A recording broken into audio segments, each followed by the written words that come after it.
Have you subscribed yet? Nice.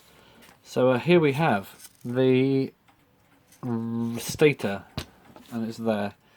Hopefully you've seen the last video, because if you haven't, then you might be a bit confused as to what's going on. But I'm reassembling the movement of that old electric clock with a weird rotor that goes flip-a-dip. So we have the thing. I'm just going straight on from where I was. Here is the fibre, smaller fibre one, which I think can go on the top like that. And it does not feel as like it's going down as far as it did.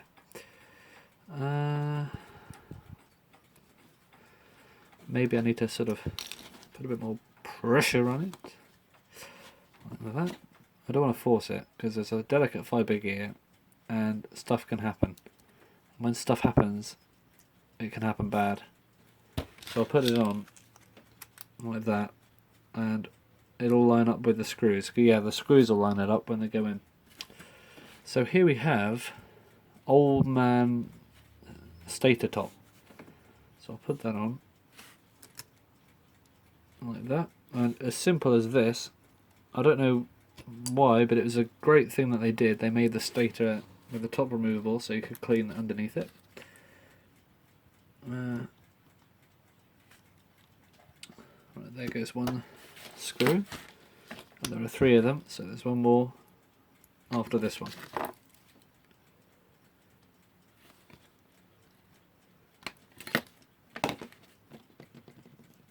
Oh no, I dropped it in the hole.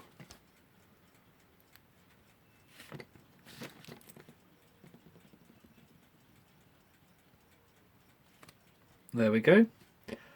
That is 3 screws, and this is firm as a thing. So what's next? We should have a look at this. This is the starting lever, and it goes in such a way so we have a spring that is unattached because I unattached it, but if we grab the end of it we can attach it, and once it's attached, oh no, that's a pain because the hole's not right at the end like it probably usually is. It's sort of halfway down it there. Oh no, almost there. There it is. There. Alright, that's goody. So that's like that. The spring didn't feel very powerful, but it's the original one, so I'll just go for it. And it goes in there, like that. Actually, that is somewhat powerful. Feels more powerful than it was. So where's the, what's the next bit? I think we can go straight ahead and put the rotor on now. Yeah, the rotor. The rotor.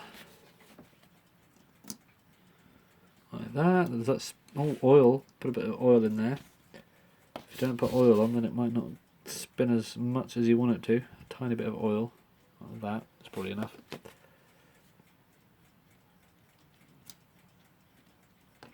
There we go. And the top.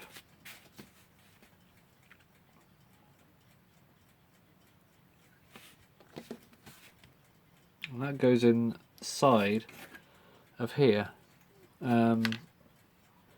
So we got one side and one side, but the actual bushing itself sort of freely moves up and down like that.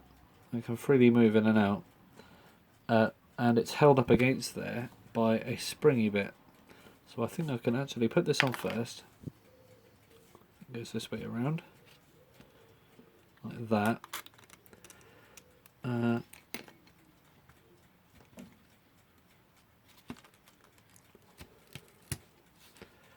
put that in there like that. That's going on all right. Make sure that's all lined up. Is this as far as it goes? Yes, it is. Okay, let's put these nuts on. Small nuts.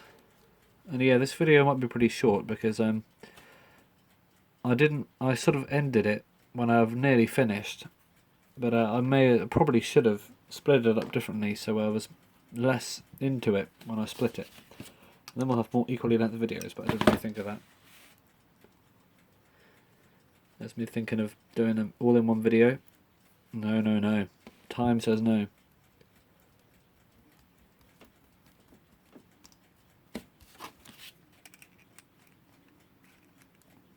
That's number 2. And that's number 3, and we actually found them all. Ooh, almost lost it then.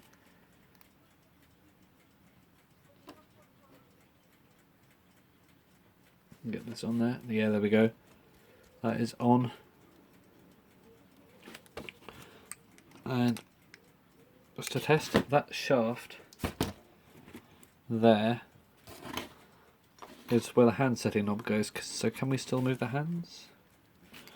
It looks like we can. It's a bit fuzzy, isn't it? You can get what we're talking about. So now all we need to do is get that bushing in there. So that goes on like that. If we can get it in first try, like that, brilliant. And then we have this spring jig, and this pushes down on that thing, making it not like a hard contact, but just enough to keep it in contact. So is there... Aha! I did not lose it. And we have a little screw. This goes in there. It's a miracle how I'm remembering all of this.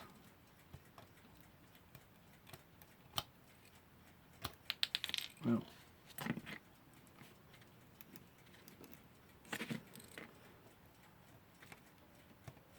Oh.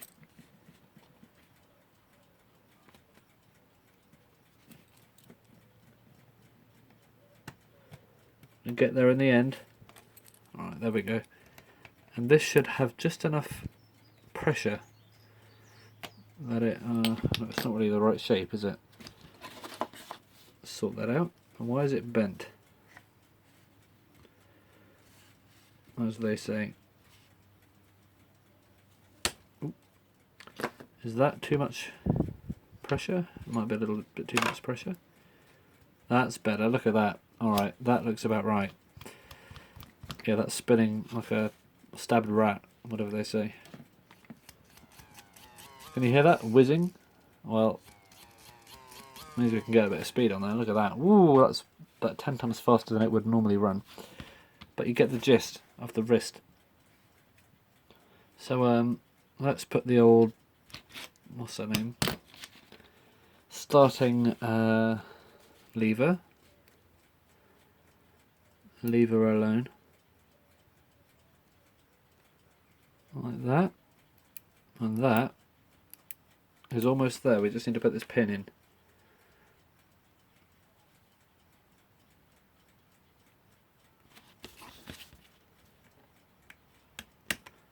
And just like that, the pin is in.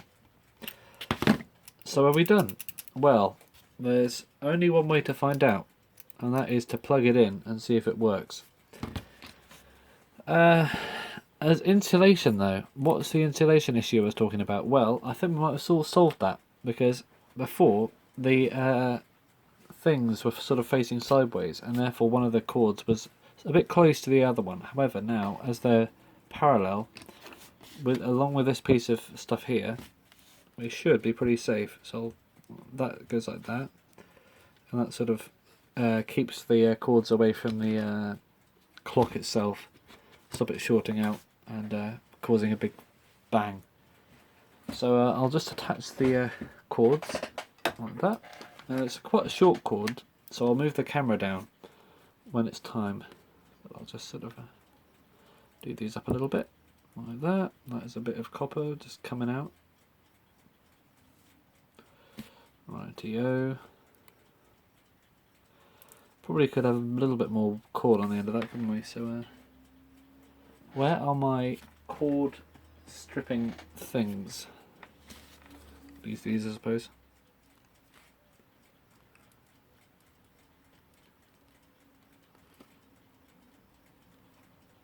Who needs wire strippers when you got plier strippers? There we go. Let's put these in. Undo them. Undo them. That's one. That's the other. That's one. And yeah, it's a bit long, isn't it? bend it around. I was probably fine with the cord as it was in the beginning. Give it a good pinch.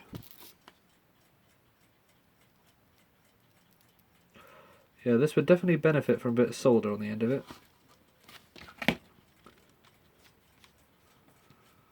Oh no, it's twisting. Alright, let's give this nut a bit of a tighten up then.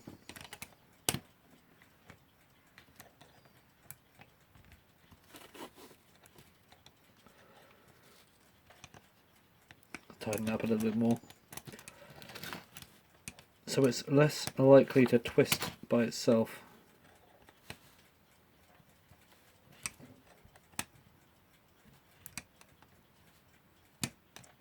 I think that's about right. That's still pretty tight. Do the same to this one.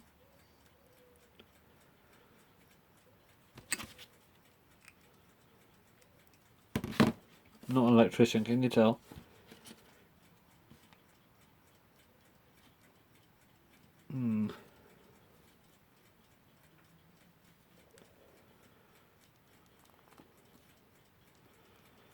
Yeah, lots of little bits. Done something very wrong down the line. I think I know what it was, but we can manage. Or maybe not. Hang on a minute.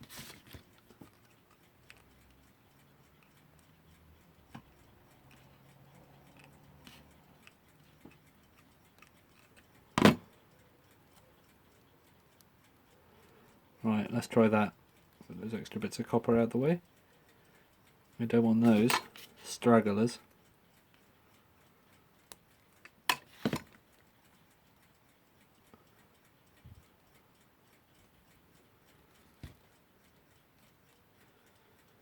Yeah, this is a real mess. Okay, looks like we've done it. Finally. So let's tighten her up. Hold on to the, hold your horses, hold on to the nut. Tighten that up. Make sure it's not going anywhere. And tighten her up like that. And it looks like we've done it. So I'll just fold this back a little bit at the end. Not a great job, to be honest, but as I always say, we work with what we have, and what we have is not much cord. So I'll put this in. I've got a, I think it's a 3 amp fuse in here, and I'll just move these out of the way, get rid of those bits of copper, because I'm sure a little bit of copper like that will not do us any favours if that falls off.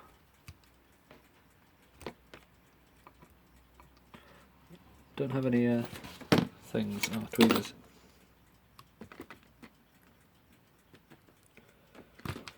Oh no, it's all unravelling. Yeah, this video is not what I was expecting it to be. I was expecting it to be a video about putting a clock back together, not wiring and stuff.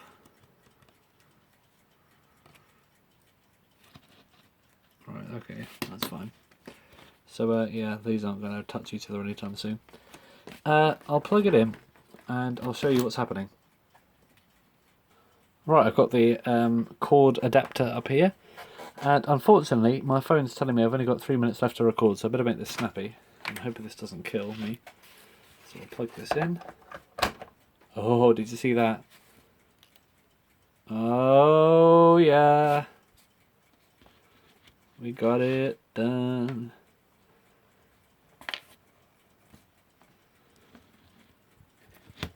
Oh.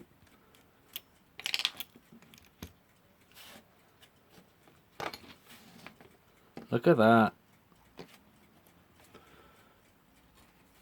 That doesn't look very fast, does it? I was expecting it to be a bit faster than that, but yeah. I mean, it does its job, I suppose. You can see the put it up this way. You can see the fibre gear turning, the world burning. Oh, I stopped it with my finger by accident. Do not want to touch the wrong thing. And as you can see, with my 2 minutes left to record, you can see a wheel caked in some sort of residue, and that is the residue from the isopropyl alcohol, I couldn't get that off. The only other way to get that off would be to sand it off, and I don't really want to get bits of metal everywhere. But as you can see, it does a pretty good job. So yeah, hope you enjoyed this video, and yeah, apologies for the crusty wheel.